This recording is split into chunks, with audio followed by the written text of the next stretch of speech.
Street Fight listeners, how are you doing today? Right here in the lovely month of December, as everything gets dark at 5 p.m. We are here to guide you through the middle of the night, 8 p.m. Eastern Standard Time to 10 midnight. Every Sunday, we're taking your calls. The number to dial is not up on my screen. I forgot to set up the call-in studio. I got the calls up, so. Okay. What's that number? It is 614. Wait a minute. 655-833-8887. Yeah, it's 614-655-3887. Thanks for listening. If this is your first time listening from like a year ago to listen to the intro that we normally do, I'm not doing it today. Just, be quiet. A lot of a very long time and you're kind of interrupting everything, showing up so late to class.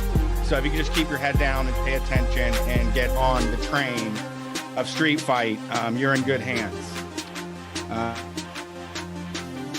You can find more of what we do over on patreon.com/streetfightradio, including a podcast. Yes, the only bonus Patreon series that's about Kid Rock.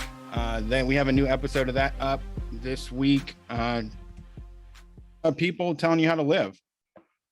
Yeah. Talked about Kid Rock, some of his famous feuds, including his feud with Joy Behar and his feud with Oprah. And just a weird dude, man. A lot of weird feuds. But yeah, American podcast out this week. I don't know what's coming. Is it Errand or Iran? I don't know the name. Colette Errand. And I don't know what this week brings. I have not thought about it much, but I'm sure it's going to be good. But I do know that Christmas Eve falls on a Friday this year. Our bonus shows come out on a Friday. And me and Brett are going to do the closest possible thing to our MCU movie cinematic universe reviews that we possibly could with John Cullen. We're going to watch a Kirk Cameron Christian Christmas comedy about keeping the Christ in Christmas. So that's pretty exciting to me because that thing's gonna suck. It's free too. It's so bad that it's actually a free movie. So that's nice. Make a movie and give it away for free. That's bold. Yeah, you're not gonna make any money that way. Well, you could monetize the YouTube page, I guess. Oh no. That's one way to do so. I want to see Kirk stomping on his hat like they sent us a check for 47 cents. How the fuck? It costs more to print it. This is bull crap. I'm trying to find what the movie's called. I think the oddest thing about it is that me and Brett bamboozled like a bunch of our friends into watching those really bad Friedberg and Seltzer movies. And then we decide, okay, basically what happens is I send Brett a picture of the poster and he says, I want to review that.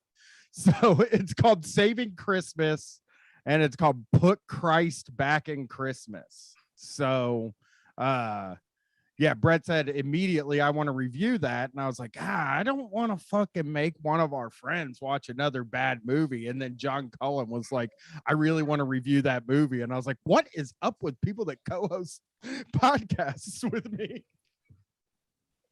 Yeah, they want to get down in the dirt. It looks fun from above.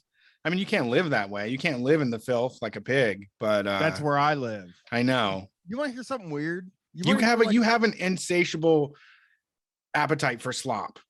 You know what's weird? You want to hear a weird story that came up? So, like, I have been for, I don't know, probably 3 weeks waking up every morning and listening to the Seether version of Careless Whisper. Okay. I don't know why. I just like it. I never liked Seether. I just get up and I listen to that, right? So yeah, this is so obnoxious. I don't even know what you said. It only cuts out when you say the important stuff. Every time you say it, at, but, that, like, or you know what I mean, I hear those clearly. But whenever there's a clarifying piece of information, it immediately drops. oh, okay. So I've been waking up every day and listening to the Seether version of Careless Whisper. Oh, That God. is for 3 weeks. I've been listening to this thing. So on Thursday night, I watched a documentary about Kenny G that just came out on HBO. And in that documentary, they had a lot of people talking about jazz. So I go, you know what? I haven't listened to jazz in a few years. I'm going to fucking listen to some jazz. So I'm listening to jazz. I'm really loving it. I'm really loving listening to it. I find this band called the Delvin Lamar Organ Trio. Okay. Extremely jazz name. And it's like jazz, funk, soul music, instrumentals. And I'm going crazy. I'm loving it. I'm listening to it. And then fucking near the end of the album, all of a sudden I hear do do do do do, like the guy goddamn does a Careless Whisper cover. Mm-hmm. So as soon as I find a jazz album I like, it's still the same music again, but it's badass. I gotta tell you, I don't know what they call it, but jazz organ is incredible. The organ's just a great instrument. Church has got that figured out. Yeah, that's what I call it too. When someone, improvises on my jazz organ. Yes, your jazz organ. Jazz organ. I don't know what the organ's called. I just know that organ. It's an organ. Yeah, but when you play it in jazz, it's called a jazz organ. Just like trumpet. Like some people call it just a trumpet, but I've heard people call it a jazz trumpet too. No, you haven't. Yeah. Back in high school, they'd be like, do you want to play trumpet or jazz trumpet? And I was like, neither. We all, longtime listeners know you went to the stupidest high school in America. That's actually very true. My son flunked out of the stupidest high school in America. Bumper stickers. That's also very true. I did not get enough credits to graduate from the dumbest high school in America. I could look that up, I mean, it was probably style of playing. A jazz band at school that was like extra credit you had to go into, like, because they can't just teach jazz in school, man. You got all the hep cats in 8th period and just play what you feel. They don't just teach. They can't. You're right about that though. If they taught jazz in school, some teacher would get in trouble for fucking teaching jazz. For critical race music theory. But yeah, I don't know why, but like that Kenny G documentary had like a lot of jazz, like not jazz scholars, jazz critics. Mm-hmm. And I just loved them so much. Did they rip him to shreds?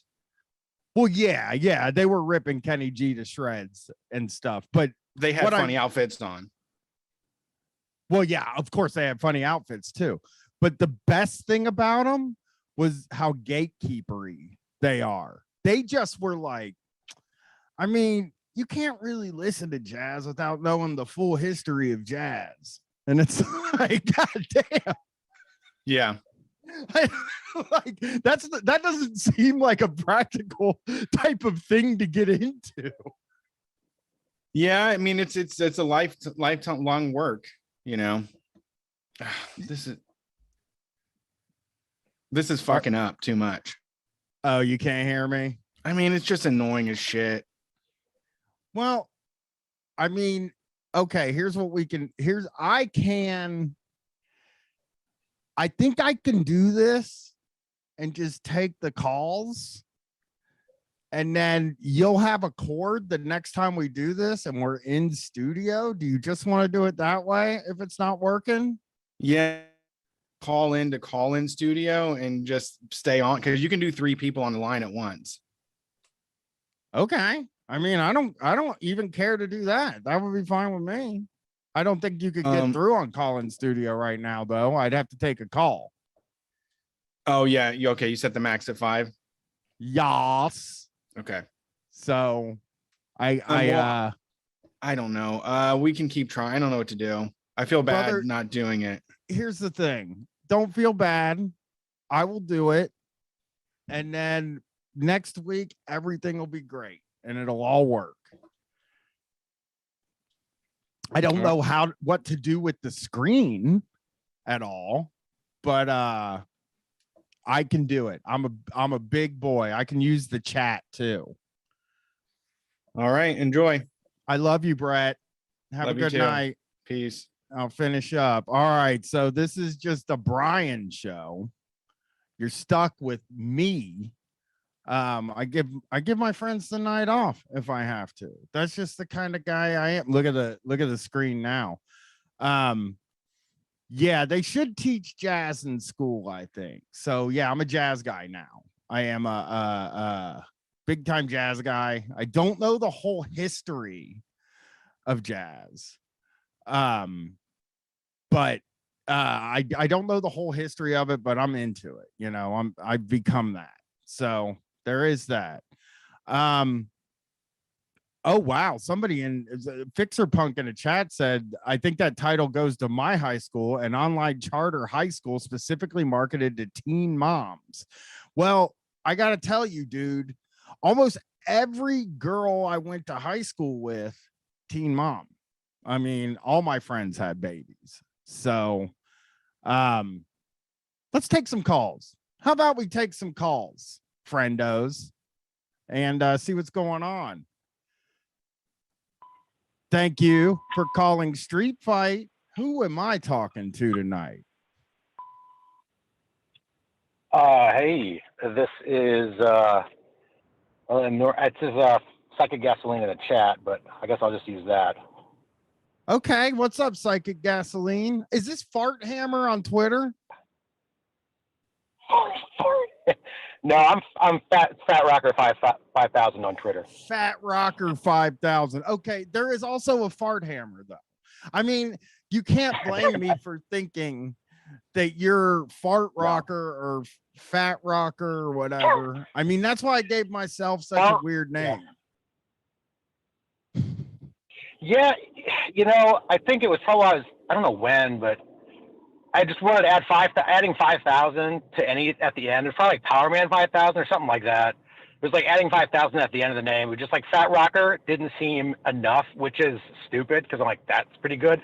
Fart Rocker is crazy good. I wish I would have come up with that. You don't want to put fart in your name. Everybody I know that has fart in their name is bummed about it. Or like Mike Hale is bummed because he's dog boner. You know what I mean? Like people that put like stuff like that in their name get bummed out. And like me, I hated that I had murder in my name until somebody said it sounded like punk. And then I was like, oh, okay, well, that I'll take that, you know? Right. Punk. My Twitter handle's Punk. Well, Punk, yeah, my Twitter handle's Punk. I'm like Gigi Allin. It's like a name that Gigi Allin would have. What would Gigi Allin's Twitter handle have been? Did he ever have one? Probably not. Is he alive? No, he's been dead for a very long time. Gigi Allin would not have gotten on Twitter. He's not like Varg. He's not like Varg Vikernes or Vierknes or whatever. The guy from the black metal band that killed somebody that's racist. He's on Twitter, and it's always like, wait. wow, okay. That's not the dude that sent people like part of a skull, is it? Is it that dude? I think it is. Didn't some like metal band send us skull pieces in the mail? Someone in the chat said we would know Gigi Allin was around if he still walked the earth. That is true. I don't think he would fade away into obscurity. He would have been canceled like by shit. now. Yeah, no, yeah, he would have never been. Yeah, I don't think he would have ever gotten started. They would be canceled before it began. Yeah, canceling would have been. I mean, I think that's okay to cancel that guy, but yeah, I think it's. I okay remember to like him. getting taken over to a punk friend's house, and he was like, "Yeah, you got to check out this dude." Like basically, it was like a really like a very punk moment for like basically just me in a very like suburban like friends like house watching like it was like American History X followed by like Jackass videos followed by here's Gigi Allin, and I was like, I can't, this is too much, dude, this is too much all at one night. That's true. Yeah, like he was like I didn't like punk's greatest hits. People, so the thing about I think that built like the Gigi Allin mythos was like when I was a kid, you only could hear about him. There, like you would have had to have like gone to the record store and bought a VHS of Gigi Allin's like shit, right? So like I wasn't gonna fucking do that. I didn't even like punk when I was growing. I hated punk growing up. There was a guy in my neighborhood that had a mohawk, and I hated his guts because he had a mohawk. You know, I just was not into punk. But to be fair, the guys that get the mohawks, they do it thinking you're going to hate them. That's just the way things are. Let me fix some off the while. And the chat said Brett pulled a no call, no show, didn't he? He did not. It is not his fault. His internet is very bad. And, you know, what are you going to do? You can't really fix it. So I decided to do it on my own. And that's the way it works. But so I never saw Gigi Allin until I was way older and saw Hated. And was like, oh my God, that was fucking crazy. But when I was a kid, I fucking like just a teenager, I was like, my friends would be like, have you ever heard of Gigi Allin? And people would be like, he eats his own fucking turds on stage. And I was like, he eats his own turds? That's fucking crazy. So like, I just knew about this guy who ate his own turds. And you know, that's a pretty crazy thing to do, I think. Yeah. I mean, there's really no better like clickbait, you know, I mean, that you could really get word of mouth wise. Like you eat your own turds. I mean, you're going to be an outcast in some way if you actually do it, but you could be like a brilliant, you know, marketer, like just to get people to come to whatever the hell you did on stage. Which... Yeah, I would like to do something like that. I not eat my own turds, but like I am of this thing now where it's like I am of the mind now where like I want to buy like kendo sticks or other stuff that me and Brett can just hit each other with on stage when we go back to live performance, because I feel like it's the only problem is it puts you on like a runaway train, right?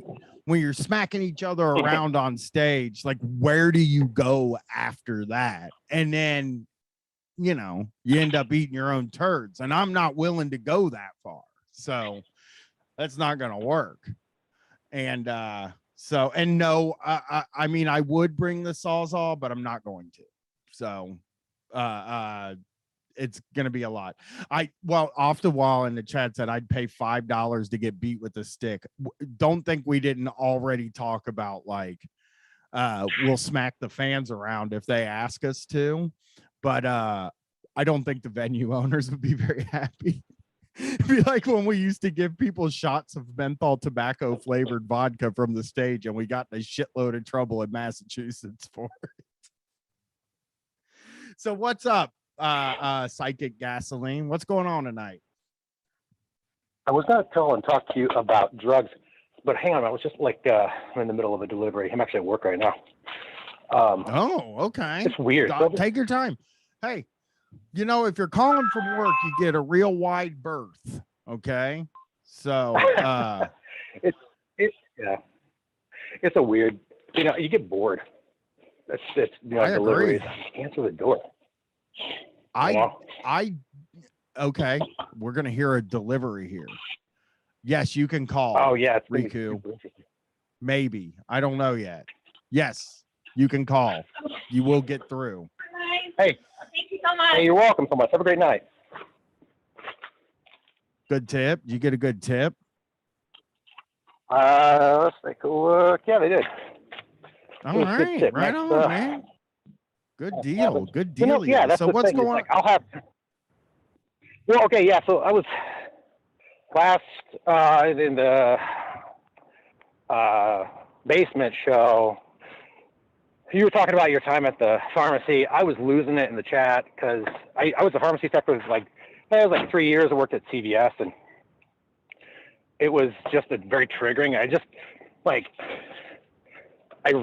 everything that you said is pretty like it resonated with me. So I just wanted to talk about that a little bit. Also, I also wanted to touch on what was that? Oh, let's see. I wrote some notes. A farm tech, drug discounts, strapped working, insurance scam, pills. That's what I wrote down. So, love those. I was just like a brain dump of the things I wanted to talk about.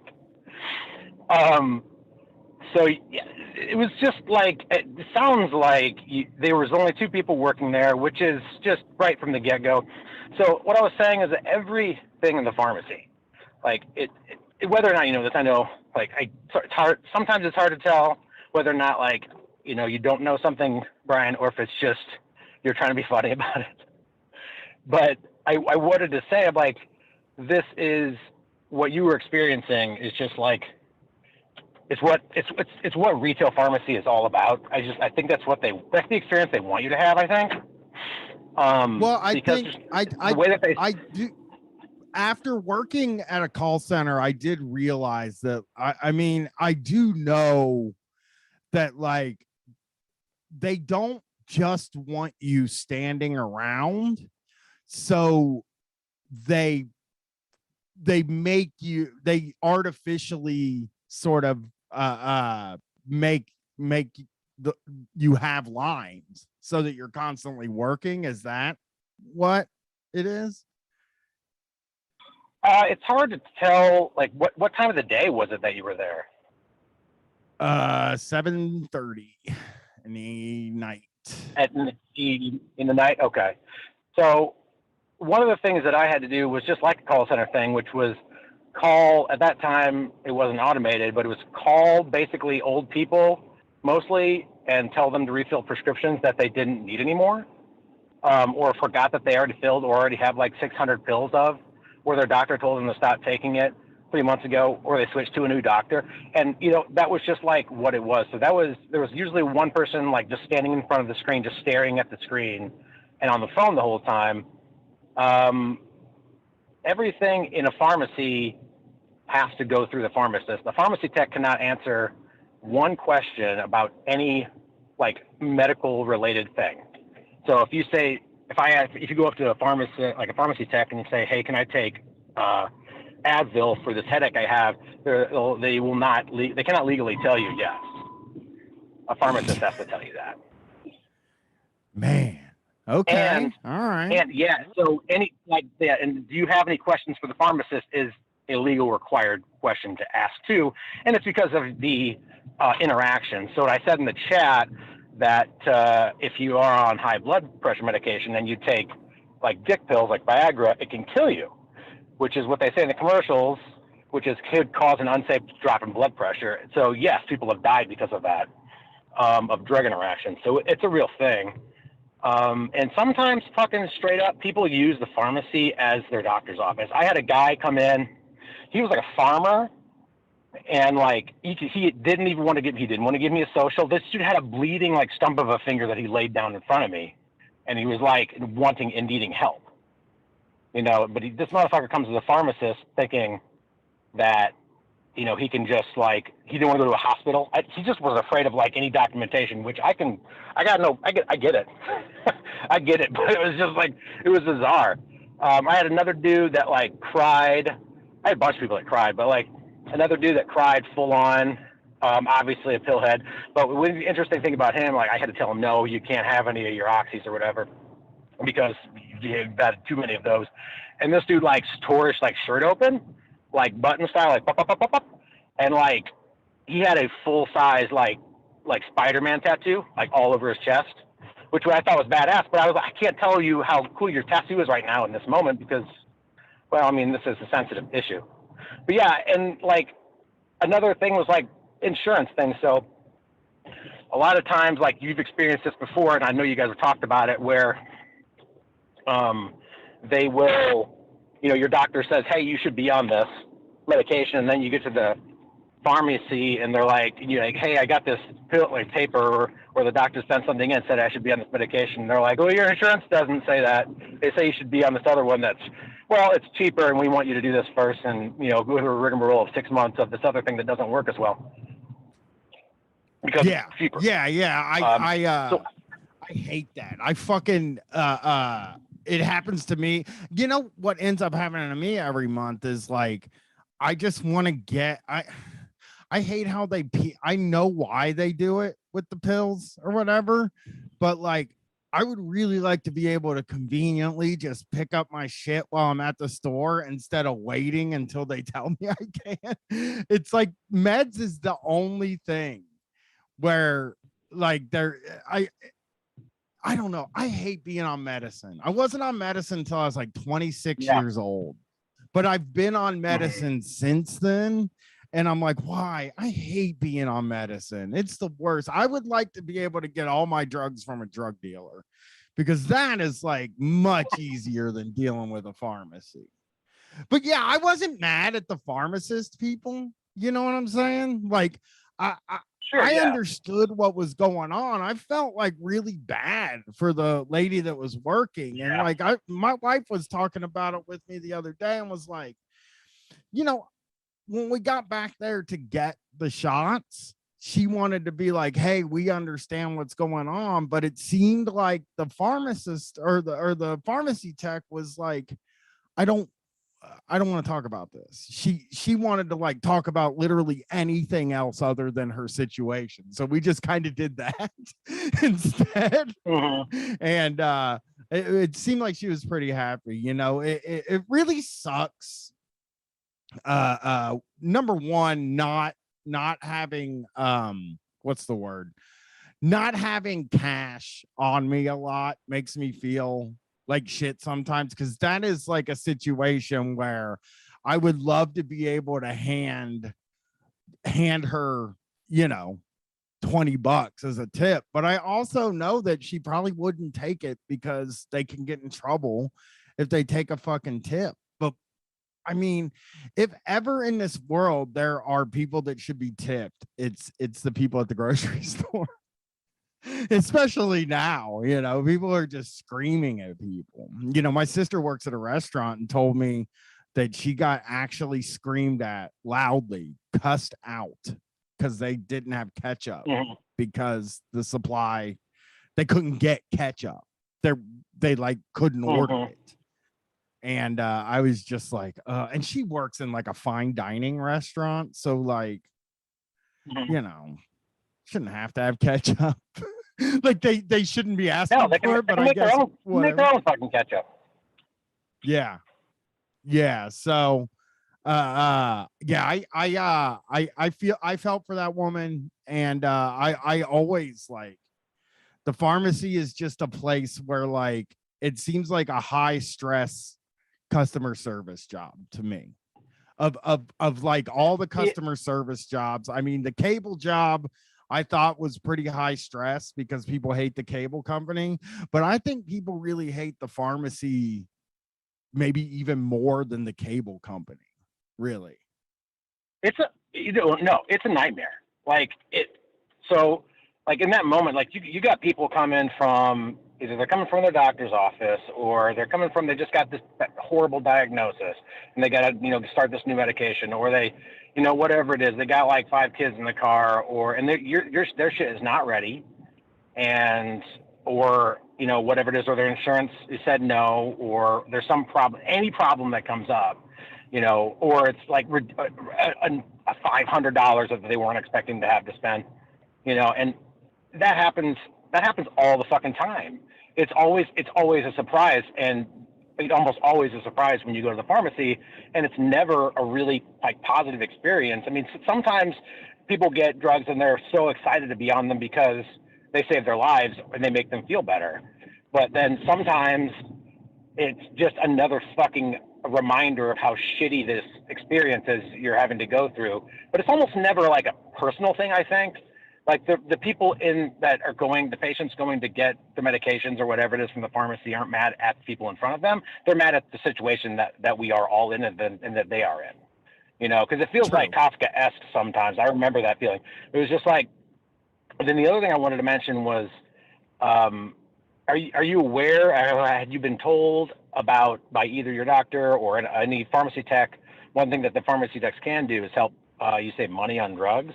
And that's not, and I don't mean just like giving you a here or whatever that is, drug RX card or whatever that crap is. That can save some people some money, but I'm talking about like specific to the brand name drug discount cards. Have you ever heard of those? Yes. I just got one in the mail actually. Yeah. So I over the time I was there for 3 years, I don't know how much money I saved people thousands of dollars. Because I actually kept those in like a file. Like the drug reps would come around and bring those to you. So how they work is if you have any private insurance, it doesn't work with any government insurance. So no TRICARE, military or Medicare or Medicaid. It won't work with those. But if you have like private health insurance through an employer or you pay for it individually, you can add those on as a supplemental. So, and they'll take off a portion of whatever your copay is. It can be very helpful. I mean, I remember one guy bought me a case of beer because of it. I mean, these people really like need help, and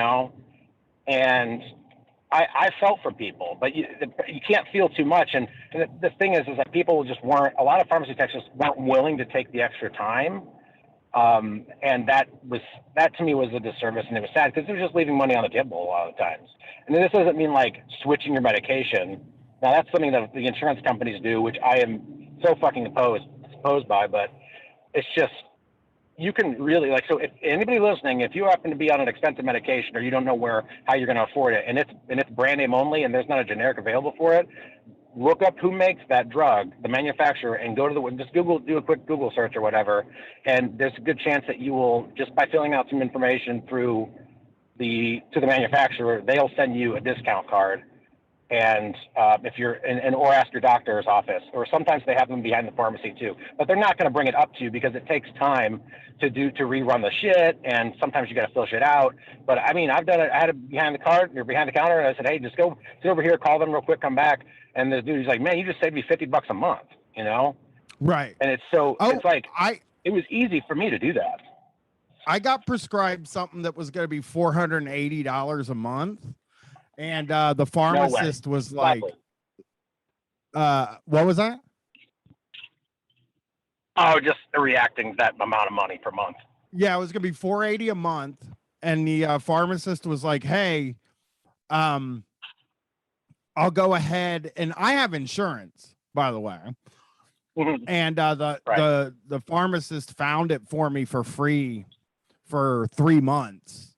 But it was it was an anti-anxiety. It was like a one of those pills you have to take every day, or Mhm. you know, if you come off of it, there's bad problems and shit like that. Like an SSRI, but Right. not one. And I decided not to take it. I went and picked up the first script that they got me for free, but I was just like, well, but fucking in 3 months, I'm gonna have to come up with $480 a month. So there's no real reason for me to get on this medicine at this point. So Well, and well, see, drug manufacturers have different discount programs too. So that's one of them. Here's a trial one. Here's one that'll get the patients down to $15. Here's one that'll get them patients down to $30. That's and it lasts for 12 whole months. But coming from where you're coming from, I completely understand. But anyway, yeah, I just wanted to talk about that. I mean, just like all I right. didn't think of any ill of you at all or anything like that. I was just like, as a, just a bleeding heart from behind the counter, like trying to help people, but it was just, I was having to laugh. I was like, I just feel bad. Like two people behind a fucking pharmacy counter is inexcusable, and shame on That's the crazy. fucking whatever happened and how they fucking did that shit. It's bullshit. We need to get back to having an actual staff behind those fucking counters, because people's fucking lives are, in these pharmacists' hands every fucking second that they're looking at scripts. Mm-hmm. Absolutely. Well, thanks for calling, Psychic Gasoline. Well, thanks It for was good to listening. hear from you. I got a full queue, so I got to work All my right, way buddy. through them here. You have a good night. Well, you have fun with them. You too. Oh, I'll have fun. I always do. Peace. Peace. All right. Well, I was not, I do have to be totally clear for, I don't know who said it in the chat. They wondered if I'm a chud. Yes, but not politically, just an actual chud as a human being. Let's get this next call. Thank you for calling Street Fight. Who we talking to tonight? Yo, is it me? This is you. What's up? Hello? Hey, what's up? How you doing tonight? I'm okay. How are you? Oh, I'm doing just fine. Just spent the Sunday watching football, trying to relax on my one day off. Did you gamble at all? No, just watching it for fun, Well, that's, I mean, I wish I could do that. Well, what's going on Well, tonight? I do have to say, I was gonna say, I do have to say, so my name's Lucas, by the way. I'm What's up, I'm down in Lucas? Tennessee. Just, what's up, Brett? Or yeah, what's up, Brian? Sorry. I Just hate that Brian Brett's not on tonight. too, but I love to talk to you, Brian. Nice. Well, you're stuck with just me. Well, that's okay. That's more than okay. I have to say, I'm not to talk football too much. I know this isn't a football podcast, but I'm a Titans fan, and I do like to watch, to determine where the AFC stands. But again, it's not a football podcast. I won't go too much into it. But anyway, I'm doing good. How are you doing tonight? I am okay. I don't do very many solo shows. I don't know if people know that about me. Actually, they do know that. I did do one solo show. Okay, so I've done one solo call-in show a very long time ago when they were going 4.5 hours, and that was very tough, and I was very tired. But I one time, so when me and Brett first started, we were probably working together for like a year, and then he moved to Dallas, and he needed 3 weeks off, and nobody was listening to the show. Literally, there might have been 13 people listening to the show at that time, if we were lucky. And one of them was the guy who made the theme song. So, it was just like nobody listening at the time. And I was like, I'll do a solo show. So it can't be that hard. You know, I listened to Rush Limbaugh a lot growing up, when I worked at the cable company, Yeah. in 2003, 2004. So I'll just do it. It is truly the hardest thing I've ever tried to do. I was like 6 minutes in, and I was like, I don't even know what else to say or what to do. I give up, and then didn't end up doing a show that way. Well, shit, man. Well, I hope that me and the rest of the callers can make it a little easier for you this time around. It'll be easy. I got a. Go ahead. I'm sorry. I was gonna say I got a story to tell you from a show that I went to a few years ago. If you want to hear it, I think you might appreciate it. I do want to hear it. I absolutely want to hear it. All right. I'll tell you. I'll try to keep it succinct, but you know the band Knocked Loose, do you? No, I might have heard of them, but I don't think I've ever heard them. No, I do not. Are they a punk band? Well, I just hardcore, metalcore, kind of tiptoeing the line between those two. Damn it, Brett likes metalcore. He could have and hardcore. No, I don't know them. I think I've heard of them, but I don't know them. Okay, I got you. Well, first I would say check them out. You might like it, you might not. Who cares? Brett would probably like it a lot. Well, so the story is that I saw them, I think it was 2016, 2017. I'm not quite sure. Doesn't really matter. But I saw them at this little dive bar in Nashville. And it was a cool show. Terror opened for them and some other bands I don't remember. But long story short, it was a tiny show. The stage was about like 6-8 inches off the ground, like that sort of place. And I was moshing, stage diving, all that stuff. Super fun. But at one point, I think it was like their second to last song, I stage dove for, I don't know, probably my second or third time that night. But I stage dove. And I saw, while I was stage diving, a pit open up in the crowd. Not like a mosh pit, like an empty pit. Nobody was gonna fucking catch me. No way. Sorry. No, I've had that. I never had that happen because here's the thing about me, and I am not trying to be mean to you, Lucas, but like I would never, ever stage dive unless the pit was fully so packed that people couldn't get away. That is not mean at all, in my opinion. That is completely valid. I think you're very. That's what you got to do. I was watching. Yeah. I was actually watching. I saw a GIF from wrestling where this guy just jumped up and did a fucking moonsault off the top rope, and there was nobody there, and he just landed on the floor, not in the ring, on the floor, just flat. Nobody fucking caught him, and I'm like, yeah.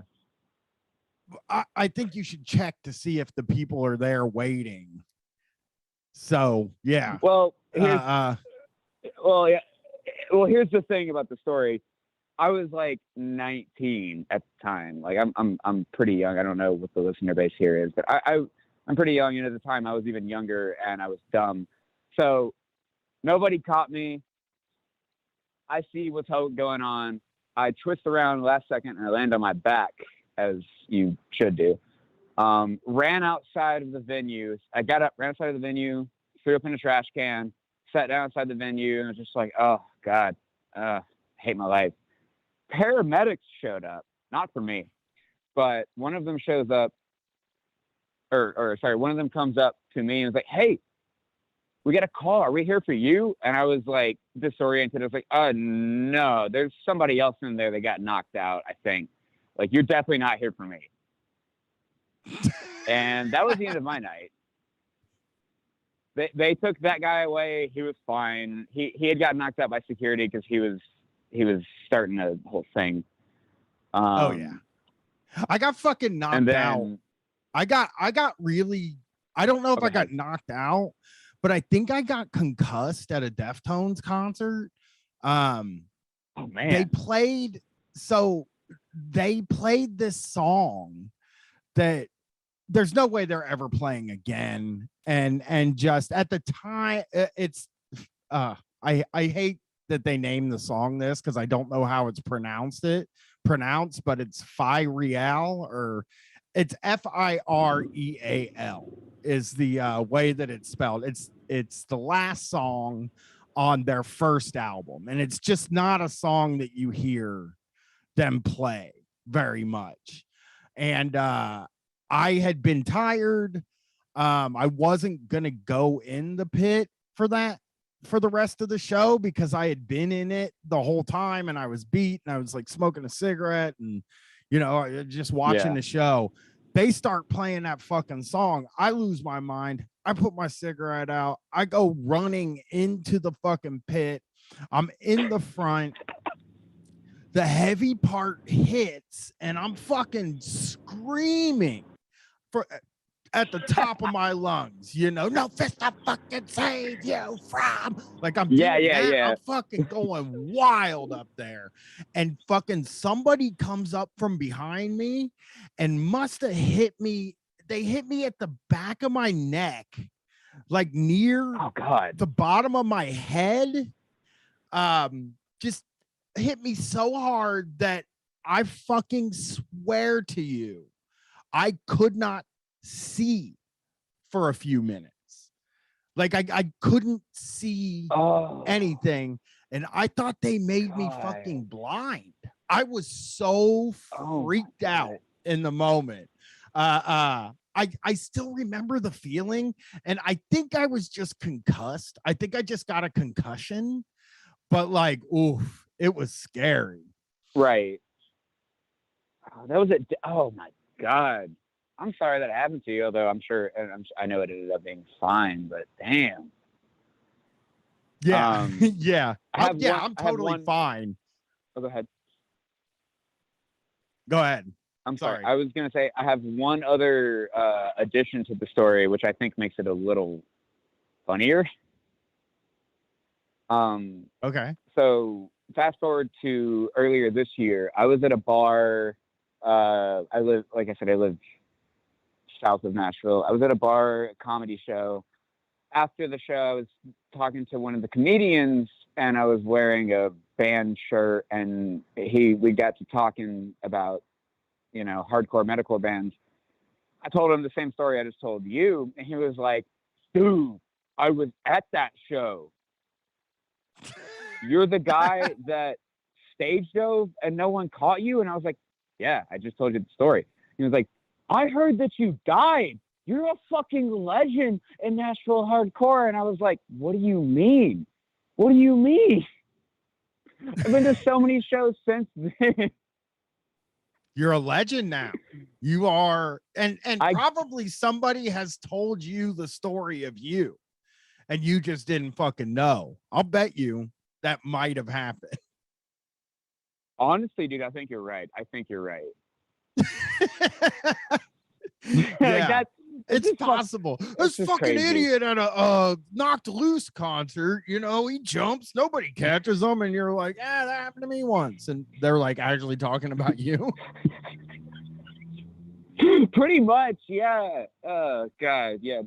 This freaking imbecile stage dove and nobody caught him. He didn't know not to do that. Yeah. Well, it is. Well, anyway, that to be like the only shows I've ever stage dove at were an ICP show where like everybody's crushed up against the front so that they can get Fago on them, so they can tell people later on, like, oh, I got Fago on me at an ICP concert. And at a Cold Chamber concert that was sold out in a very small venue. Those are the only two times I've stage dove. And like, I there's nowhere for anybody to go, so they gotta catch you. Is the way I think. Right, of it. Right. All right. This place is so small. I'm sorry. Go ahead. No, you're good. You're good. Yeah. Yeah. It was probably just a small show, like not sold out. Yeah, it was small. The venue was tiny. I think the capacity was maybe 80 people, and it was to capacity. So thought I was, thought I was gonna get caught. But anyway, I know you got more calls in the queue. I don't want to tie up the line. I just first time calling in. Definitely wanted to talk to you. Feel great. Well, thank you. Have a good night, Lucas. You as Boom. well, man. I'll talk to you soon. Boom. I'll call in soon. Peace. All right. Yeah. Call in anytime. Peace. Ba, ba, ba, bum. I would like to be a legend from something happening at a concert. That would be fucking incredible. So, yeah. All right. Let's take another call. Hey, thank you for calling Street Fight. Who am I talking to tonight? Hello, Brian. I want to start out this phone call by saying, ain't nobody going to tell me how to live. And this is Danny from Brooklyn. What's up, Danny? How's it going? And you can do better than that. Ain't nobody gonna tell me how to live. I don't have my I wanted to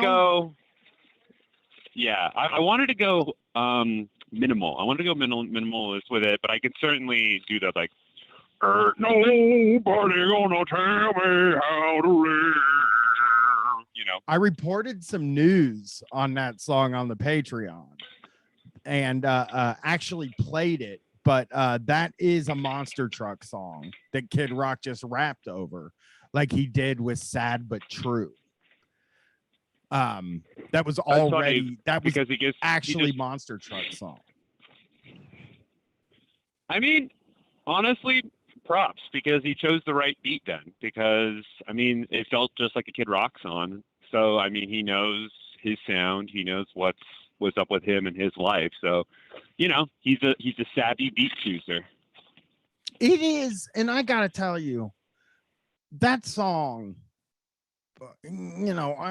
somebody on Twitter said that like it's good, and that like people are only saying that they don't like it because they don't like the message,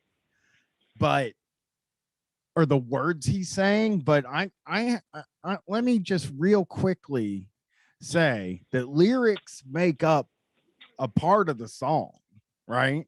That if the lyrics are bad in a song, that's one way that the song's not good. But on top of that, it's not a good song. That's all. Yeah. It's just bad. It's just a bad song. Yeah. Yeah, I mean it's not breaking any it's not trying to steer too far out of its lane. But I mean, I don't know what else there is to expect about it. I think it does what it's supposed to do, and I wouldn't look into it beyond that. It's just, I don't know if it's worth the time. Right. And Riku in the chat said like, and everybody knows this about me, is I enjoy bad shit, but the Kid Rock song is worth like one listen just so you get what's going on. And that's the point, is that like, it's not me being a fucking snob or anything like that. Number one, because I don't have that in me to be a music snob. But like, number two, it just like, I mean, it's ironic listening to it. It's funny. Like, it's funny to hear. But like, I listen to like Brett always says that the only country music that I listen to, Brian, the only country music that I listen to is by Republicans. Like, because I like Hank Williams Jr. and Jamie Johnson and guys like that. Like, that's the kind of country music that I like. And like, so it's not even the message that's a turnoff to me. I listen to all kinds of music by all kinds of people that I don't agree with their politics or anything like that. I just think the song sucks. Shit. Yeah, yeah. Yeah, it's funny you should mention that element of it because I was thinking about a couple of things that you guys have said over, I want to say like the last month and a half when it comes to, conservative minds or reactionary people who have, they're very vocal about their reactions, much like, oh, why am I forgetting his name? The comedian you guys hate / love. Jim Brewer on Instagram. Brewer. Yeah. When you were playing those clips of him, it was really interesting to me because I basically did comedy for like about 10 years and stopped when coronavirus happened because it wasn't really working for me in that way. And I just decided to move on to do other things. But something that I got pretty, familiar with and comfortable with is like post-production and camera stuff and recording and what have you. And when you played that clip of him, and maybe this ties into like Kid Rock stuff as well, especially when you look at his music video, something that I think comes up over and over and over again, especially with these like really odd reactionary minds, is like a complete, there's a real big lack of technological competency when it comes to like actually putting out their product and like, their message. Like they really tout this very like, I have this profound message to put out here. It really needs to be heard by everybody. And this isn't to say that like all music has to sound crystal clear, like it's hi-fi or whatever. All comedy has to be, perfectly audible. But, the Jim Brewer thing especially, I was like, I know how this was shot. This was shot off of a, prosumer, maybe like $600 Handycam. I absolutely, and like, I can tell just by the audio, like that's what was taking in that audio. He didn't grab the mic sound at all. And I didn't look at the clip, but it sounded like he had multiple angles, I was like, there's no way. No. Like that. No, there weren't. That got made with. There was only one angle. It was one angle, and it's in like really bad definition. It honestly, what it looks like to me is him taping himself so that he can figure out the set, but like. You shouldn't put that on the internet. Like, yeah, and it's weird. No, because just, like it's with just us, really weird when people do that. It is weird, like because with us, it's like we did used to really, really, really want to stream all of our live shows because we were doing different things with. Like for every one of the shows, and we were only doing it once a month. But once we switched to tour, but me and him couldn't pay attention to what was happening on the stream and like all kinds of shit, and we just didn't want to fuck with it anymore and just do the live show. The live show lives in the live show. Plus we can't do a different show every week, or every month. Like we can't do a different show every show if we're doing 5 shows in 2 weeks or 7 shows in 2 weeks. So it doesn't kind of work that way. But I wonder why he was posting. Like, I feel like maybe he posted that as like a way to get you excited for his special, but like advertising the special in the same tweet that you're putting this thing up makes people think that like this is what the special's gonna be. It's just really poorly done, and it's very funny because like, I mean, the thing about Brewer, the thing about like Kid Rock, I could even bring up a guy like, several Dave Chappelle, Eric Clapton. Mm-hmm. Like it is very, very easy to get press by being one of those guys. Like, they will come and find you if you're one of those guys. And I'm not saying that like I deserve some big amount of press, but there are legit famous like or comedians that are just like right under, that are like able to get on TV and shit that probably have to like they could be on a Tonight Show and stuff like that still have to fight to get somebody to cover them. But like Jim Brewer shows up fucking everywhere. It's crazy to me. Oh yeah, and it's weird. It's weird because people try and put so much effort into getting on these platforms, whether it is a late night spot or a Comedy Central special or 30-minute special, anything like that. But these relics from 10, 20, 30 years ago.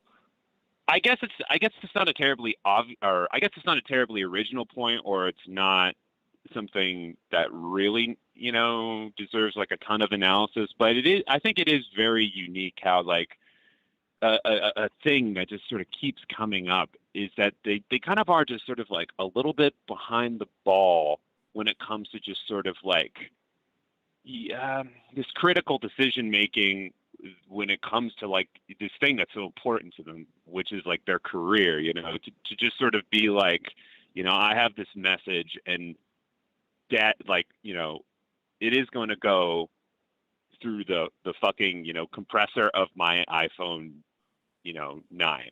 And that is what you are going to hear on this. And, the only time I've ever seen it done kind of tastefully is Judah Friedlander. His Netflix special is really interesting because it's shot solely on like his phone, but like he's a really weird character and he has a whole act that basically revolves around that character, and it's purposely kind of like, for lack of a better word, kind of like avant-garde. But like everywhere else, I can't emphasize enough how easy it is to make stuff sound like 70 or 80% better with like a not huge investment into like what it takes to either know how that equipment works or just how much money it costs. Like if you want to buy something, or it's like if you want something to sound 100% perfect, it does cost like $10,000. But if you want something to sound like 80 or 90% perfect, it costs like maybe $500. like sound is like a weird thing, especially too, where like video stuff changes constantly. They're always coming up with like new codecs and like new ways to compress things so it doesn't look as bad. But like you can use microphones from the 1970s and it will still sound great because sound is just a little different than that. It's a different medium, and it doesn't degrade the way like visual video sensors do. But yeah, that was just something I was thinking about. I only had one other quick thing, and I know you guys had mentioned how your miniseries right now are kind of sort of a little grab bag of every which of like previous miniseries and what have you. And I was really curious, because you've mentioned them in the past, if you've ever done a miniseries with Mike Mitchell and Nick Weiger from the Doughboys. Because I think that would be really cool if you could work it out. I mean, frankly, when I first heard you say their names, I was like, I would never have predicted that you guys super knew each other. And I don't mean that in like a underhanded way. It's just like a combo that I didn't expect. But we've been on there. We were on the Doughboys. We were on the Doughboys, and Nick has been on Street Fight and the POD cast. And Nick was going to be on the. Yeah. I could probably get a hold of them and do something. I don't know if they'd be able to do 3 or a whole series. So I'm not really sure. I haven't talked to them, and since we were in LA the last time. Yeah, I mean, it was just like I said, when I first heard you mention them, and then to hear them mention you too, I was like, oh wow, they know each other. And it's like, as I'm, it's just, they have like, pretty legitimate, writing credits and have been on like a lot of stuff. And you guys are more just focused on like communist stuff. And like, it's, again, I don't want to sound belittling or anything. It's just, you're both in separate lanes. So to see that connection, I don't know, it's just very cool. And if there's any way to, hear more of it, maybe in a way that like, helps them too, where they're like, I don't know, I guess it would sort of have to be food related, but yeah, and anyway, I definitely think it would be cool to hear that. Well, I like doing stuff with them. So hopefully more stuff happens in the future. But Brett is in the chat saying they're too big time now. They left us podcasters behind. Ask YKS. So seems like YKS and them are beefing with each other. But I'm kidding. They're not. Nobody means that. I don't want people to be like, oh my God. But for real, thank you for calling. I appreciate it. And I do hope to do some stuff in the future with them. But yeah, Nick's been very nice to us. I don't know Mitch as well, but Nick has been very kind to us. Oh yeah, he's a comrade for sure. And every time they talk about food stuff and food industry stuff, they're always like really quick to be like, yeah, fuck this place. They are terrible to their staff or whatever. They definitely don't apologize for any of the chains that they go to if they're shitty. For sure. Yeah. That's what drew me to them at first. But thank you for calling. I appreciate it. I got to get this next call in here. Peace. All right. I will listen in on Wednesday, and you guys have a good one. All right. Listen in on Wednesday night. It's Wednesday. Yep. This Wednesday. I'm going to take another call. Thank you for calling. Street Fight. What's going on tonight? Hey, Brian, can you hear me? I can hear you. Okay. Is it echo earthy or should I grab my phone? You're okay for now. It seems okay. Okay. The one thing I wanted to say was,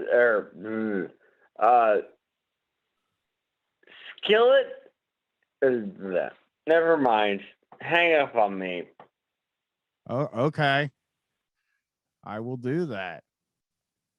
I don't know what happened there. But something about skillet. Let's get this next call in. Thank you for calling Street Fight. Who am I talking to tonight? Weird area code. Hey, Brian. Hey man, it's what's Nick up? From New Zealand. Good. Nick from New Zealand. I've been listening for a really long time, and I thought I'd call in from the other side of the world and say hello. That's wild. Yeah, I saw your zip code, and I was like, this person is not from the United States. But I don't know exactly what a plus is. Like when it says plus before, that's like other countries. Here we just go the old 10-digit number, no pluses or anything. So I had a hard time trying to figure out how to ring the States on like a landline system because nobody's done that for years really, like ringing internationally off a mobile. It's all digital internet stuff these days. Yeah, people have told us that it's like super hard to call in if you're not in the United States. Like it's a whole hassle. But yeah, I found here it super hard because for me it's 3:00 in the afternoon on a Monday, and I normally work Monday to Friday. So I've got the day off today, which is fantastic, and it's awesome to be able to ring through and sort of give an update on what's going on. Over here on the other side of the world. I'm from Christchurch. I'm not sure if you've heard of that city before in New Zealand. I have heard of Christchurch. What is going on there?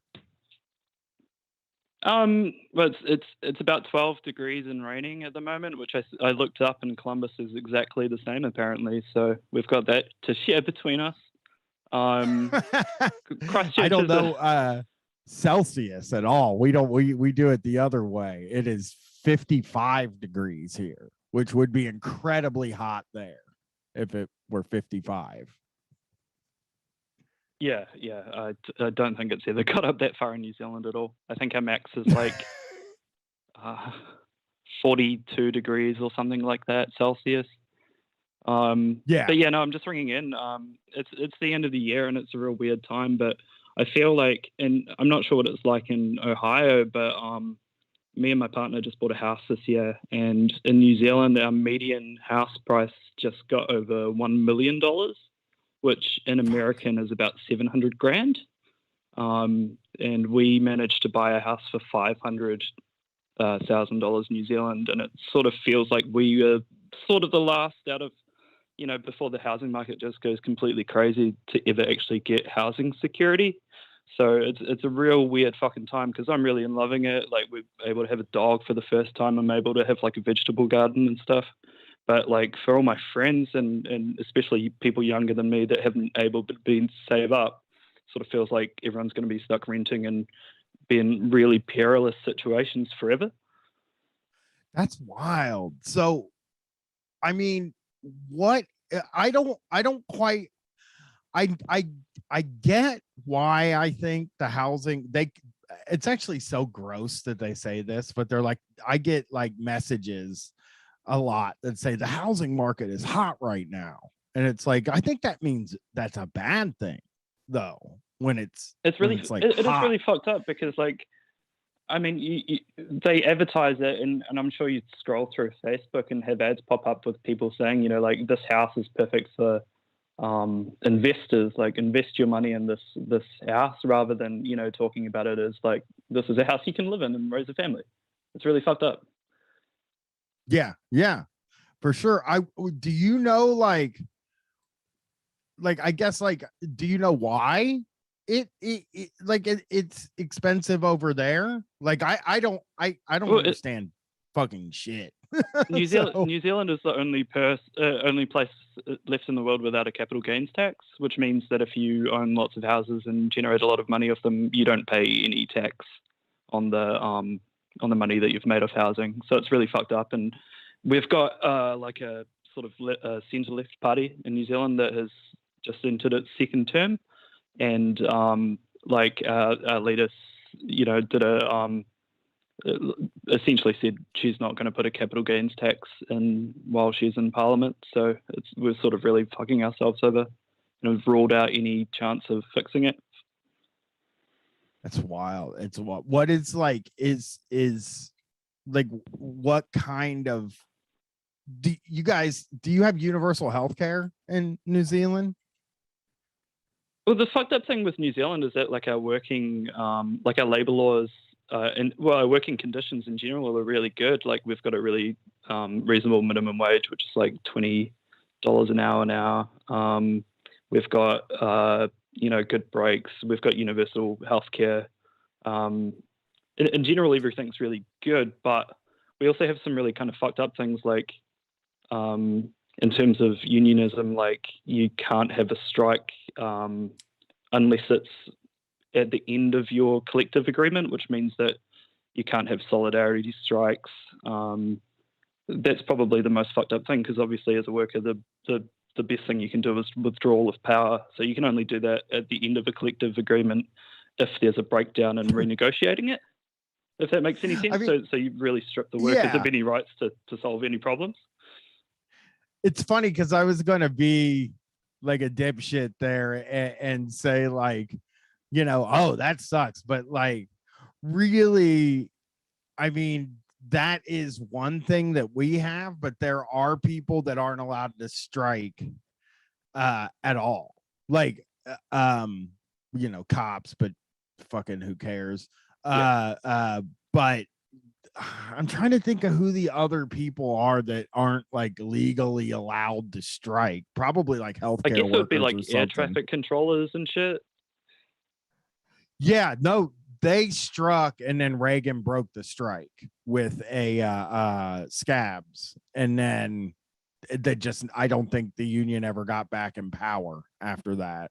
So yeah, it is. I mean, it's really funny in New Zealand because Reagan, and Thatcher at the same time, right? Like we had that happen in New Zealand, like a whole mass privatization of state assets and a full swing to neoliberalism, but it actually happened under the Labour, supposedly democratic socialist government in the mid 80s, which is really fucking funny. Yeah, that sounds about right. I mean, like that's where I think a lot of conservatism, I mean, maybe I'm wrong or whatever, but they make a lot of their gains when there's a Democratic president, or a Democratic, maybe not majority, because obviously they want to be able to get things done. But in this country, it's sort of like the Democrats like spend all their time trying to prove that they will work with the Republicans, and the Republicans spend all of their time trying to prove that they will never work with the Democrats. So it's kind of a really weird situation. In New Zealand, we have like a kind of different system where because we have like a coalition, MMP style parliament, which is I think the same as Canada, and you end up with sort of situations where two parties will join together to form a government. So while there's generally an opposition party, like they will just be an opposition. And at the moment, we've got a national sort of centre-right party that is solely being purely oppositional, but they don't have any power to change anything anyway. So it's kind of different because we don't have like a Senate and a Congress. So it's good in that way, but kind of fucked up in other ways. I didn't want to stick around for too long, but I thought I'd just say thanks again for putting so much awesome content out. Thank you. I just really want to encourage anybody around to sort of invest in community action as much as they can, especially if anybody's listening in New Zealand. We're in Christchurch, we've got the Canterbury Socialist Society, which I'd really want to promote, and newly formed in Wellington, the Wellington Socialist Society, which we just put on some really small events and speeches educating about socialism. Just put on a really successful event in Wellington about William Morris, which I'll put a link up to in the chat. Nice. Really interesting person. And you're a very popular caller. William, did you say William Morris? Oh, never mind. Yeah, man. I'm wrong. I was thinking of Philip Morris, and I was going to say like, oh, that's got a whole different name in the United States. But no, William Morris is not the name of the cigarettes guy. Sorry, I just have cigarettes on my mind. I quit. I quit like 2 years ago, but I'm still chewing nicotine gum like really hard. And it's funny because in New Zealand, like you're talking about like free healthcare, like we get free nicotine gum. So I'll just pop down to the pharmacy and get a giant box full of free nicotine gum. So there's really no reason to quit it. It's kind of fucked up. Yeah, I ate one lozenge last Monday at like 9:30. It made me feel bad, and I was just like, I've quit before. You just got to go through like 2 or 3 weeks of kind of having this bad feeling, and then it goes away and you don't have to worry about it anymore. So, I mean, I'm just going to wait it out. Just wait it out. Every time I think I want to go smoke, I just go like, well, if I go do that, it'll start the withdrawal process all over again, and I'll have to just start again. And, I'm trying to do the right thing. I don't know how once. much I don't know how much a packet of cigarettes is in Ohio, but in New Zealand, like a pack of Marlboros is for 20 packs, probably I think like $28, $29 at the moment. It's fucked up. Okay, there's $7 here. Dude, I'd still smoke if I lived there.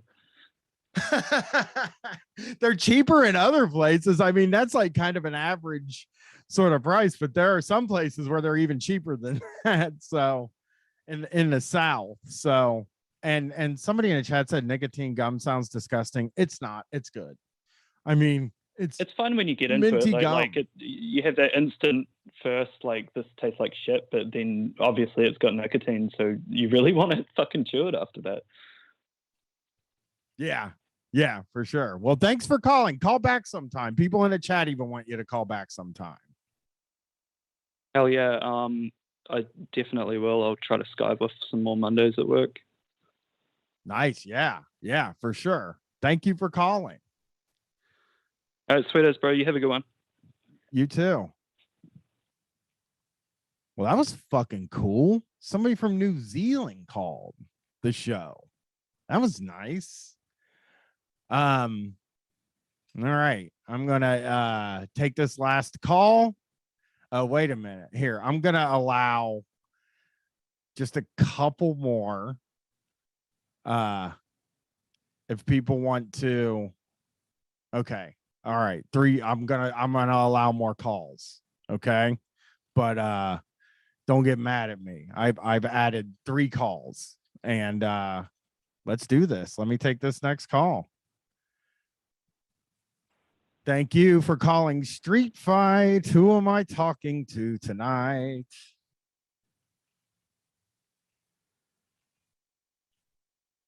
Oh no, you're probably on mute.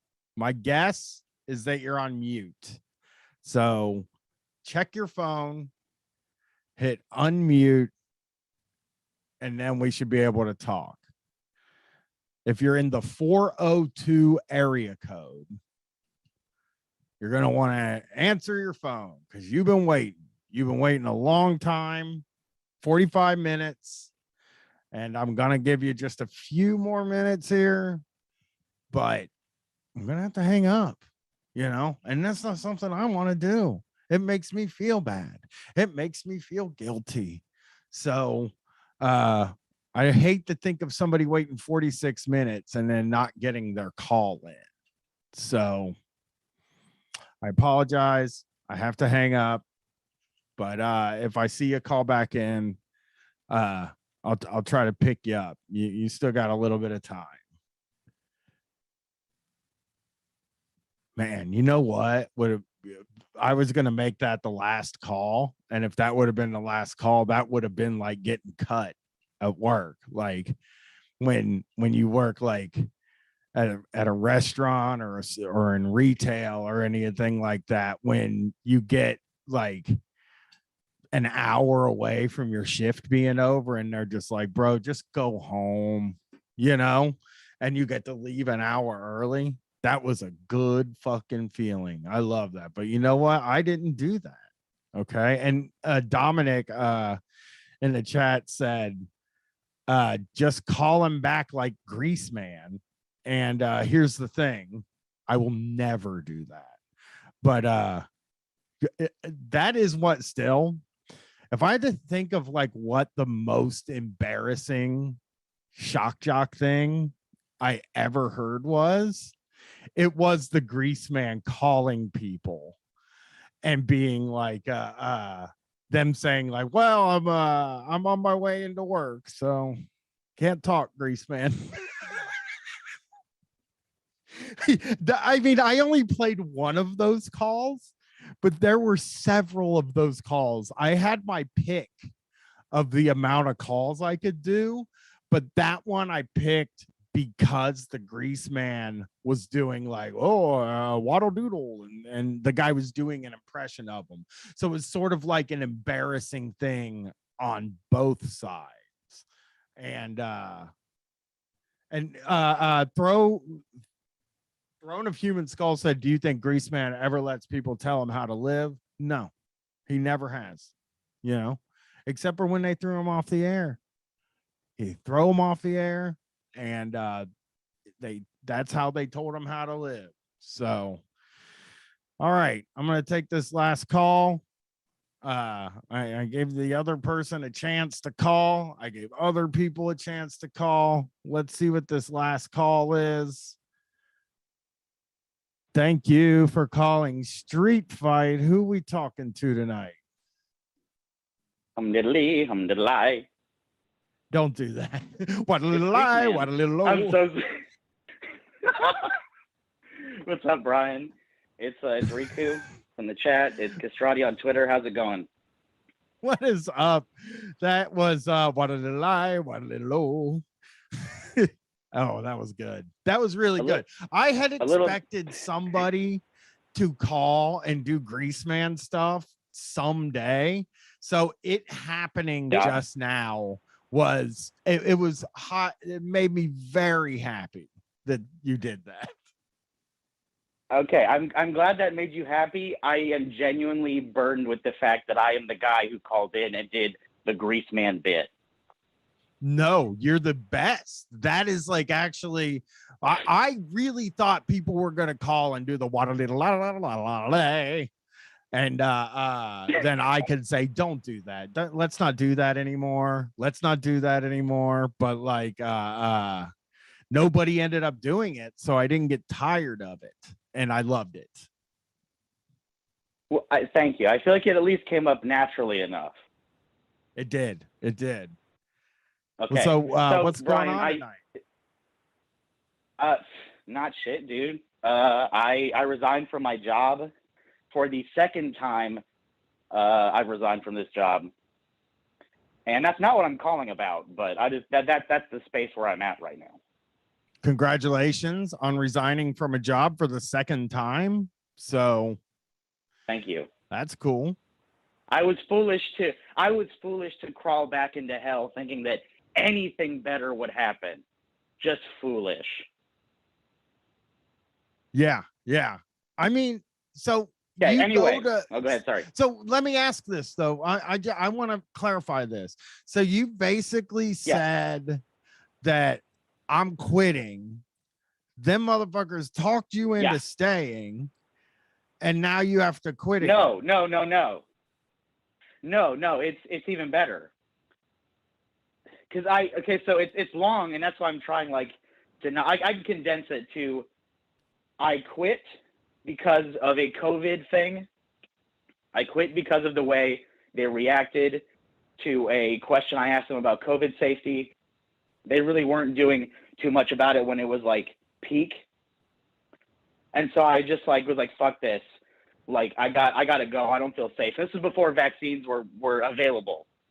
And so and then when I got my vaccine, we kind of left it open-ended because they were kind of pricks and they jerked me around a little bit with health insurance, being still active for a little bit after I was, let go or I chose to leave, and just kind of jerked me around a little bit. And then I came back in after I got the COVID shot because largely I was like, I got to make fucking money. I applied to a few jobs online. They didn't really pan out. I kind of got scammed on one. I wasn't really feeling good. So I was like, fuck it. I'll just go back. I can at least make money at a place that I know I can sit on my ass for and listen to podcasts and just do something. Yeah. I mean, that and go ahead. I do have to say that I don't really, here's what I know about myself. Just after hearing you say that, I just want to, because so COVID, when it hit, I think I would love to think I would quit if they weren't handling COVID right. But I know who I am as a person, and what would have ended up actually happening would have been me saying I am gonna quit if they don't start handling COVID right to my wife, and then never quit, but complain about how they weren't handling COVID. So I have to tell you, I think it's really cool that you did do the resigning when it counted, because I am such a chicken shit. No, well, so also we work with a lot of older people, and it was one of those things where it's oh, you don't have to wear your mask if you're at your desk and you're 6 feet apart, whatever. The desks are not fucking 6 feet apart. And these people cough and wheeze. I mean, all they do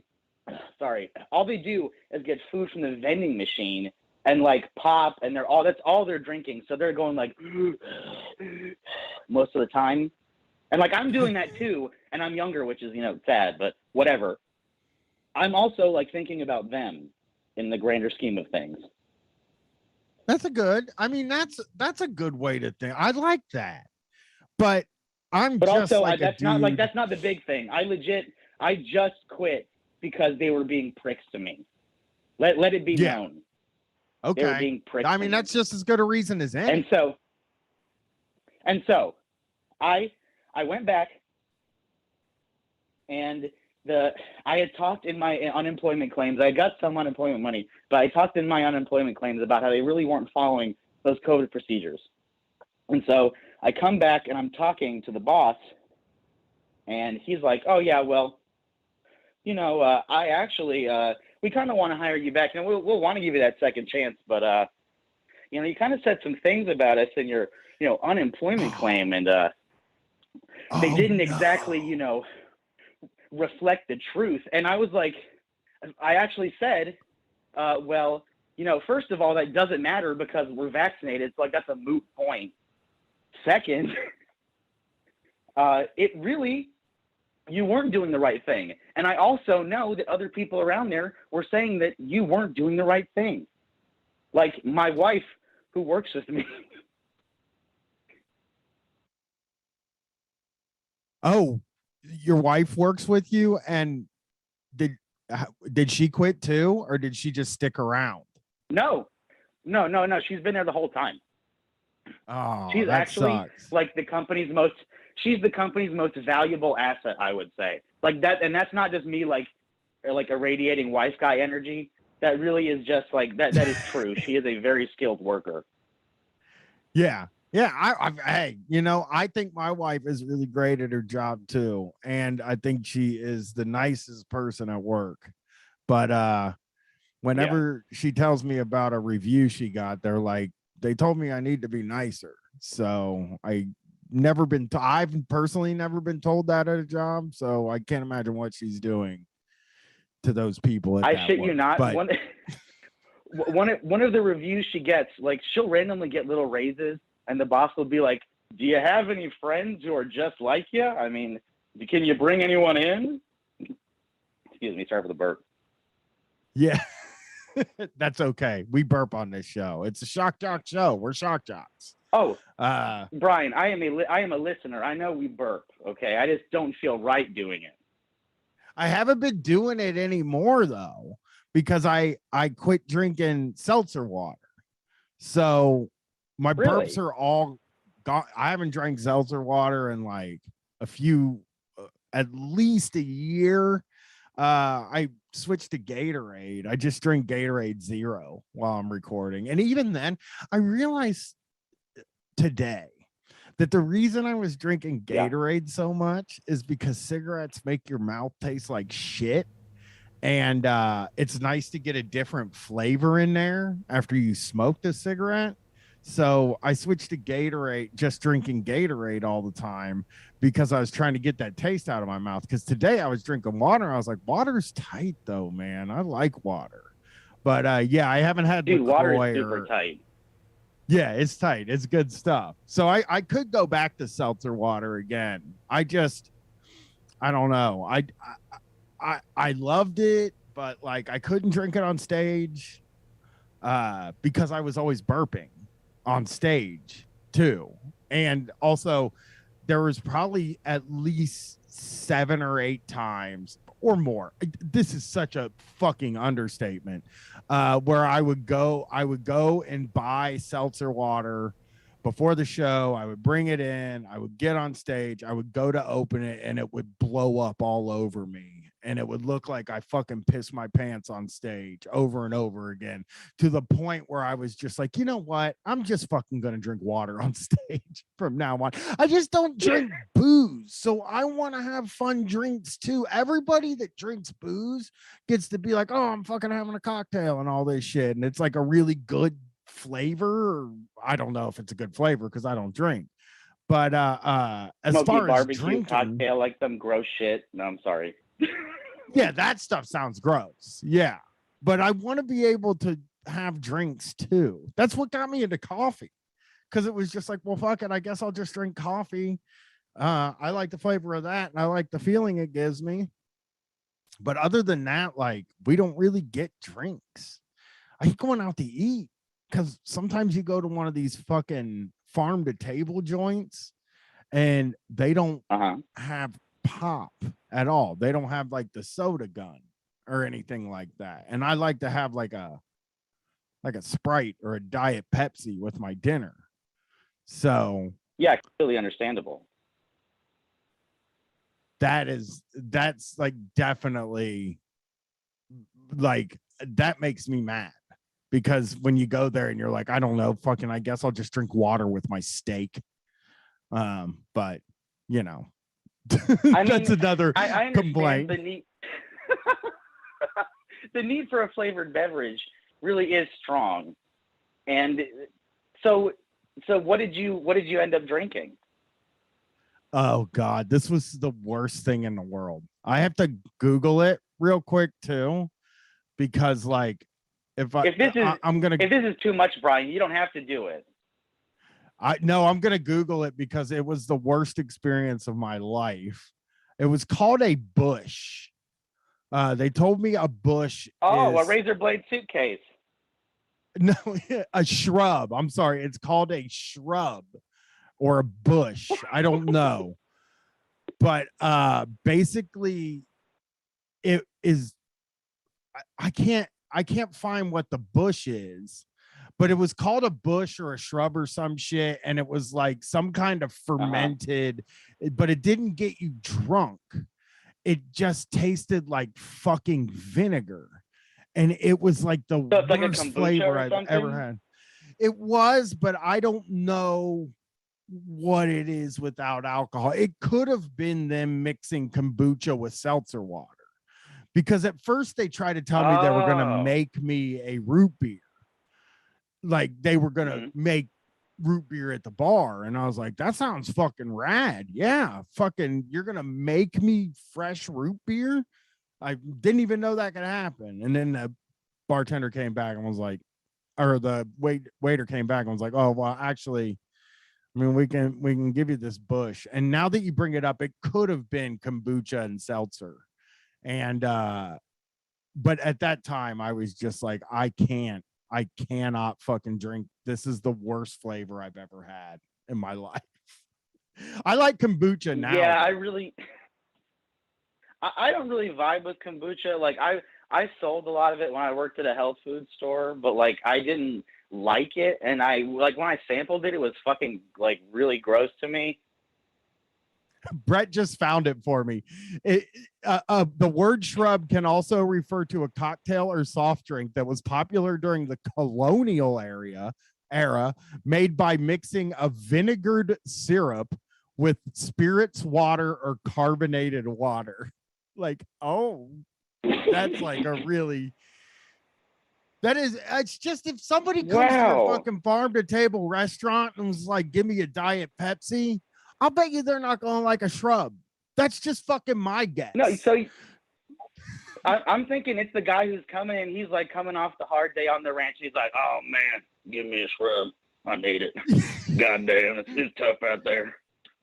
Yeah, that's what I'm saying. It's like a fucking, I want like a sweet treat drink is what I want. Actually, you know, Diet Pepsi is actually aspartame. It's chemically not sweet, but I love aspartame. It's my favorite drink.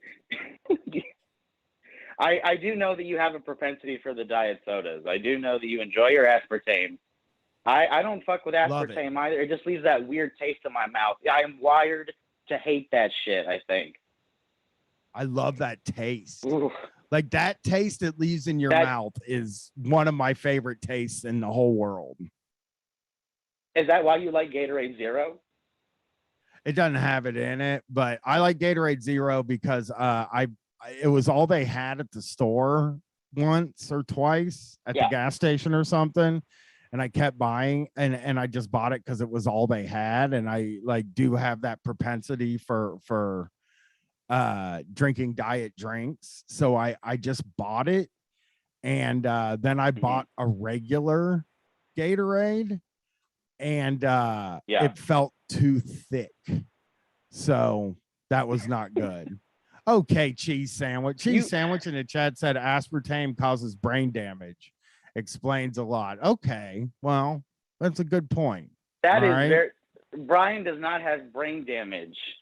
I mean, wait, Brian, you did talk about like huffing gas and stuff, so you might have like a little brain damage, but it's not like you were trying to do it. You were just trying to get high. I get it. Yeah, I mean, so you think it causes brain damage, but you're totally right, Castrati. Let me tell you something. I used to huff gasoline every day Yes. for like 2 summers. You know, I did acid God the first damn. time when I was 12. So And there that you rules. go. Like, that Cheese sincerely, sandwich. like, I think about that and I'm like, that is fucking insane. I mean, it doesn't rule from the perspective of like a child being experienced to such a raw substance at such a young age, but the fact that you like have the backstory, like you talk about wanting to be a legend, and I think you really are a legend in your own right when you talk about these things. It was just easy to get my hands on drugs when I was a kid. I think about that now when I'm just like, why would that? I mean, she was only 16. I'll say this: the girl that gave it to us was 16.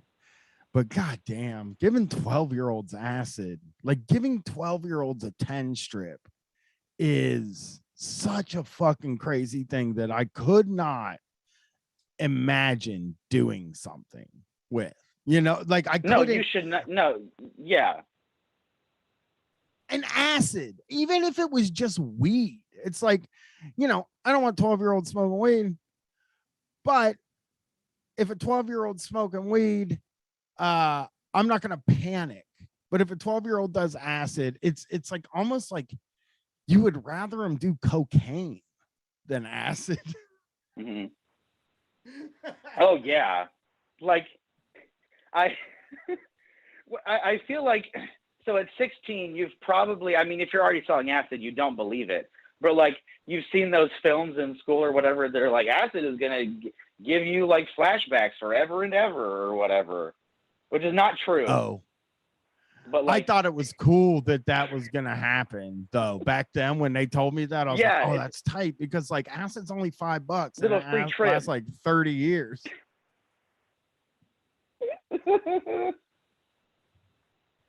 But yeah, like you don't want kids to do drugs. Like, I'm not saying you want kids to do drugs. Like, I want to be clear, that's not like my endorsement on the show. Yeah, no, I don't think kids should do drugs. So okay, I just want to make sure, what, Brian, as I'm checking.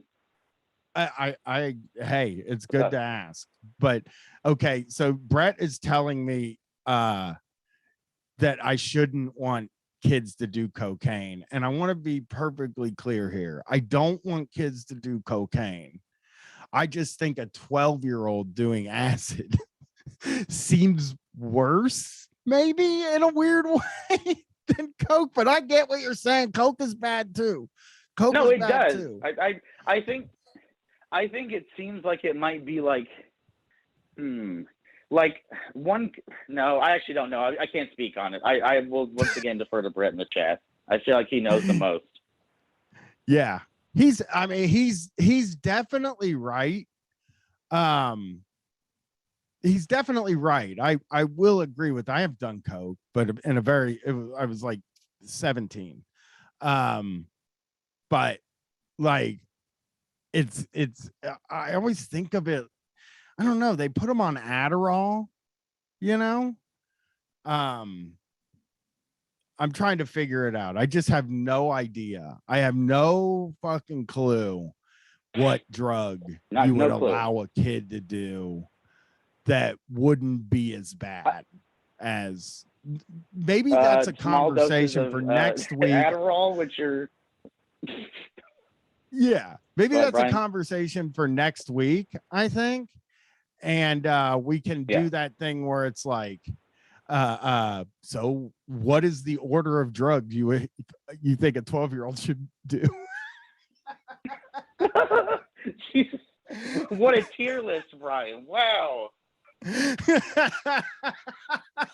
What is the double S rank drug for the 12-year-old to do that does not fuck them up? I mean, it probably is like having a couple sips of like beer, I guess, or like yeah, I don't know. I mean, when I was 8, I used to fucking take sips of my parents' margarita mix, Chi-Chi's brand margarita mix, until I started to feel anything. But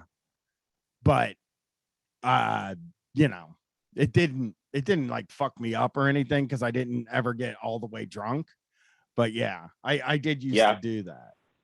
So did you have something else? I mean, I really should let you go. I've been like complaining about the bullshit. I'm so sorry for like going on about like the unemployment thing. I apologize about that. That really wasn't why I called. That is why people call. We'll call back again. I got one more call to take, and then I'm gonna call the night off. But thank you for calling. It's good to hear from you. Yeah, Brian. Custrati, Cusstrati from Heavy Pod is Heavy. Yes, sir. Follow him on Twitter. He's really good. He's a good follow. And thanks for calling, buddy. Thanks. Peace, man. All right. That was Castrati. Let's take this last call. Thank you for calling Street Fight. Who are we talking to tonight? We, as in me in the chat, and Brett's in the chat. So, you know. Yes, it's Grayson from Orange County, California, Fixer Punk in the chat. It's great to speak with you tonight, Brian. Yeah, well, thank you, Grayson. What's going on tonight? Well, I've been wanting to make this call for a couple weeks, and I know it's a subject that you specifically would probably be very passionate and happy about, and that is both the whole side, which is stuff I've talked about before, sort of the differences between progressive and conservative media, and sort of the one-dimensional nature of the whole progressive side that I think needs to change a bit, and an excellent example for progressives to follow. And that excellent example, it just happens to now be AEW World Champion Adam Page. Yeah, he is cool. Yeah. He was actually what got me into AEW in the first place. I saw an article about his story, and then I watched the same night I saw that article, and I got into AEW ever since. And it's just so incredible because you look at the guy, like if you were to just show a picture of him in like a survey, focus group, whatever, you'd think that he's an ain't nobody gonna tell me how to live guy, but quite the opposite. Quite the opposite. Very, very, very progressive, and very creative and funny, kind of in a similar way to the way Street Fight Radio, in terms of on the air, using a very sort of comedic approach to discussing progressive politics, which I really haven't seen anywhere. I've spent quite a bit of time trying to survey what's on MSNBC, what's on the one place you can find progressive talk radio, which is a channel on Sirius XM. And on the conservative side, you had a lot of very edgy personalities, a lot of guys that really wanted to they're really showing their strength, talking about how they wanted to take on the liberals. Sounded very strong, very entertaining. And I don't see as much of that on the progressive side, to be honest. And then when I'm seeing this cowboy speaking about how Eddie Cowboy worth their salt knows that Black Lives Matter, and making these very comedic references and showing both the level of emotional vulnerability, telling people how anxious he is and his own insecurities and his own fears about the world, while being incredibly strong, showing exceptional performance and putting him among the top athletes of our time right now. That's the kind of example that I see lacking in the progressive side, especially when it comes to men, because people have this sort of image in their mind. Conservatives use that whole word soy boy a lot, and you have basically the perfect diametric counterexample and not somebody who is basically just following the conservative model, but is showing all aspects of it, all the areas of inclusion, in terms of progressivism, caring about other people genuinely, and showing that you can get to the level of being a champion, not just basically being somebody who's in sort of a defeated state, where you're fighting for something, you're asking for somebody to help you because you can't help yourself, which obviously those perspectives are important in progressive discourse, the people who can't help themselves, but also having the perspective of, look, here's the top of where you can succeed. You have the bottom well represented, but here's the top of the level you can achieve while still holding true to your values and wanting to care for other people and not just stomping upon those underneath you. I've written a few articles actually about it. I even wound up getting a little bit of a gig on a pro wrestling website as a result of one of them. And I do, if you don't mind me mentioning, I do have links to it on my website, which is also the website for my podcast. Yeah, Okay, mention it.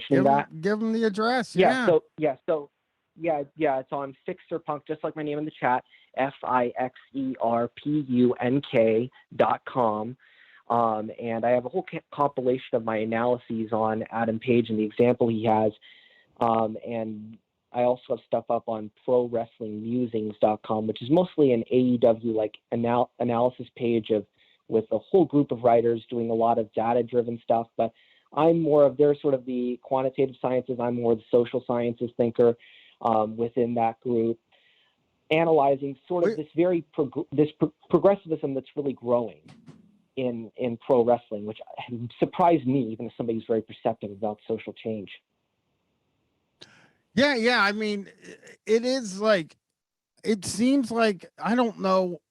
I guess if I had to, guess, Bryan Danielson becoming the champion back in, 2014 or 13, WrestleMania 30, is what got me back into it. And I was already kind of, I had left politics at that time. Street Fight was already going on. And I was like, oh, I'm kind of interested in this, and was very surprised at like the way the audiences for a lot of wrestling are like pretty progressive people.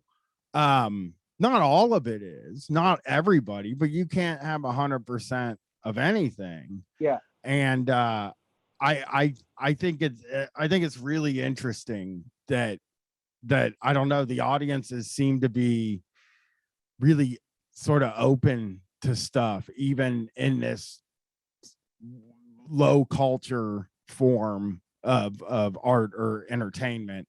But I mean, that's what people think of it. They think it's like backwards people watching backwards, fake fighting and shit, which I guess maybe it is, but like, I think that like a lot of people are working, not working. A lot of people got into it at that time because, they kind of bought into the Daniel Bryan thing. And then it kind of ushered in this maybe more left community. And I also think that like a lot of independent promotions like sort of tried to court that group of people, because I do think it's easier to get not liberals, but leftists and more progressive type people to follow something that is dubbed as independent or indie, because we just always, that's where we get all of our fucking stuff over here, because everything else is bad. Yeah, of course. And with AEW emerging and allowing a greater level of creative expression from their athletes, as compared to WWE. It's certainly grown that. It may be kind of latent. I remember in a campaign strategy class I had when I was studying at USC, one of the professor of that class, who was a strategist for John McCain, was actually explaining how where he saw a lot of political opportunity in terms of all the sports. He's like, okay, when you're putting together your media buying for your campaigns, if you want to reach men of both political sides, you advertise on UFC or MMA. And then I looked at the chart that where he's going over all the major sports, and I saw this strange. I thought it was so strange. I saw, okay, so UFC is completely centrist, which I think now it's gone completely to the right. Whatever my professor was saying was clearly heeded by conservatives, very, very well, too well, to be honest. But then I saw this strange thing there. WWE is like strangely out here on the left. I'm like, okay, and it doesn't seem to correlate. Well, it's a combat sport. I don't see where all the difference is. But we're seeing those latent attitudes come out a little bit more, and I'm starting to understand it even more. And the whole indie thing, yeah, it makes sense, because I see pro wrestling more as being a form of expression similar to the action sports like skateboarding and surfing than it is purely combat or fighting for fighting's sake type activity. So that it's definitely a very intriguing area, and I'll continue to think about it. And you've definitely been thinking about it as well. But I'm glad to have this new form of this change and this place where we can see, oh yeah, we have very, very strong people, and they are progressive and leftist, and we have an example now that we can call back to when we get that soy boy argument. For sure. And I have so me and Brett are going to be off for a month. We're putting together shows and stuff. The feed will be completely filled up the whole time. Obviously, we're not going to leave you without shit, but I am recording tomorrow a pro wrestling Patreon show for like a bonus content that will play probably the week after Christmas on that Friday. I don't know. I can't give you like exact days because I don't know what order he's going to post stuff. But like, I'm going to talk wrestling with the Everything Elite boys, and, kind of just talk about it big picture and end of year stuff and just like philosophies and opinions on stuff. So I'm actually kind of excited to do that episode. I have done like 2 or 3 wrestling episodes and all of the Patreon. So I try to, steer clear of it most of the time, but sometimes it just has to come out because I love wrestling. But and I'd love to hear it. And thank you so much for taking my call at the end of the show. And of course, you can find my content on this subject at fixerpunk.com. I'll post it in the chat as well. You have a good night. Sweet. Thanks, Grayson. You have a good night too. All right, everybody. I ended up unbelievably somehow doing 2 hours. So I did it all by myself. Feel pretty good about it. And you know what? I'm gonna go now. Everybody have a good time. Tell your friends the Patreon is cool or whatever. I don't know. All that stuff. And again, we'll be putting out a lot of shit over the holidays. So get on the Patreon. There's going to be some really fun, interesting shows.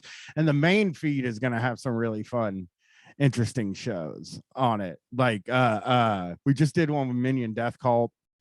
That is just kind of an hour of us bullshitting with them. And we're going to do one with Jesse from YKS. And, it's just going to be a bullshit Nash show. So everybody have a good night. I am out of here.